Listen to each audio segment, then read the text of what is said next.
Bismillahirrahmanirrahiim.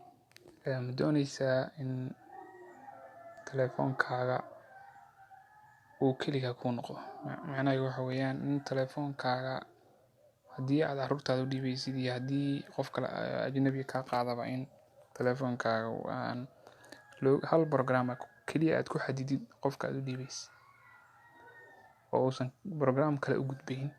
Haddii jawaabtaadu tahay haa, waxaan ku hayaa program, waxaan ku hayaa hab yar oo fudud oo aad programka mobilkaaga ku xadidi karaysid si qofka arag telefoonkaaga sirihiisa kale.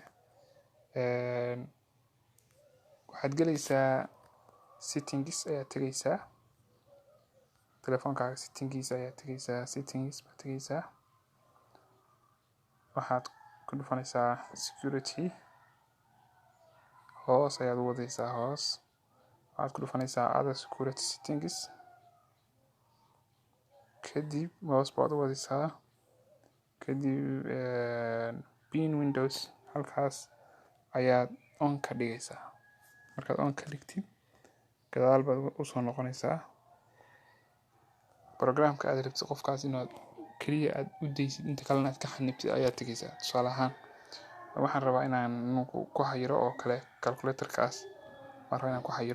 Calculator-ka waad soo furaysaa, kadib minimize ayaad ku samaynaysaa, hoos baad u gaabinaysaa. Markaad gaabisid oo telefoonkaaga saas noqdo, kor ayaad u jiidaysaa. Markaad kor u jiidid, calaamadaas hoos gambaleelka camal oo hoos u jeeda ayaad ku dhufanaysaa. Markaad ku dhufatid waxtana uu soo baxday. Okay, markaan dhaho pin-kii ayaa ku xirmaya. Hadhow haddaan rabo inaan ka furo pin-kaas, calaamadda backed iyo midda gaabinta oo telefoonka markaas shay aad rabtid inaad ka noqotid oo kale aad soo gaabinaysid, labadaas isla qabanaysaa oo labada gees ah. Midda dhexda maaha, waa midda labada gees, midda backed iyo midda recent key iyo waxa la yiraahdaa iyo backed ayaad isku mar qabanaysaa markaad rabtid inaad ka furtid. Hadda waan ku xiraynaa, okay baan leenahay. App pinned buu soo qoray ujeedaan. Kadib qofkaasu ma ka noqon karo, minimize ma dhihi karo, kor wax kama fiirin karo. Programka calculator-ka maahan, meel kale oo aadi karo ma jiraan. Hadhow markaan ka rabo inaan ka furo, labadii ayaan isku mar qabanayaa, pressed key iyo bahalkaas la qabanayaa. Lacalla qofkaas hadduu damco inuu hadduu yaqaan xataa telefoonka uu loo garaysmayaa markuu ka furo.